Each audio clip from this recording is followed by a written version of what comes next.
while we rightly work to pass legislation that advances human rights, the use of sanctioning tools will always be dependent on political will, on whether the government actually uses the tools that legislation provides.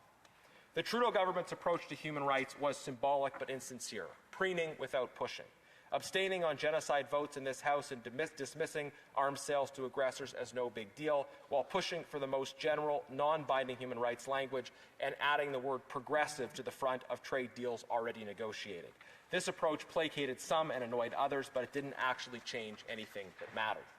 The current approach of the Liberals has dropped the pretenses, but they've learned the wrong lessons. A G7 nation does have the power and the capacity to take on specific human rights issues in a real, substantive, and prudent way and advance them in a manner that puts substance ahead of signaling.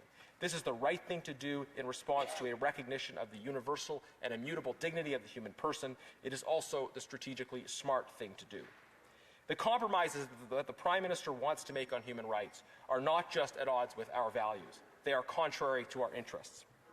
At a fundamental level, the world is in a period of escalating competition. In this world, Canada must be strong. Canada must form durable alliances with real partners. And Canada must play a role in managing the flow of essential resources so that we and our allies are not strategically dependent on our enemies. The Prime Minister's recent deal with China increases our strategic dependence on a regime that could cut us off for arbitrary political reasons without any possible avenue of independent appeal, increasingly making us more dependent on the CCP. This is not right, and this is not smart. Our most critical relationships with other peoples and nations are formed when we stand up for our values and when we build community with those who are on the same side. Aristotle wrote, "Perfect friendship is the friendship of men who are good and alike in virtue, for these wish well alike to each other." Speaker, what is true of friendship among individuals is also true among nations, that strategically useful, trusting, and effective friendships among nations form when nations are good and alike in virtue.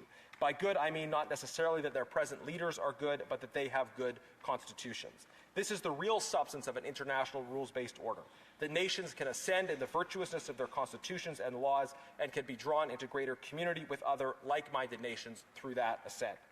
The alternative, highly transactional approach to global affairs promoted by the Prime Minister necessarily leaves us more vulnerable. And this is why human rights are important, not just as ends in themselves, but as means to other ends.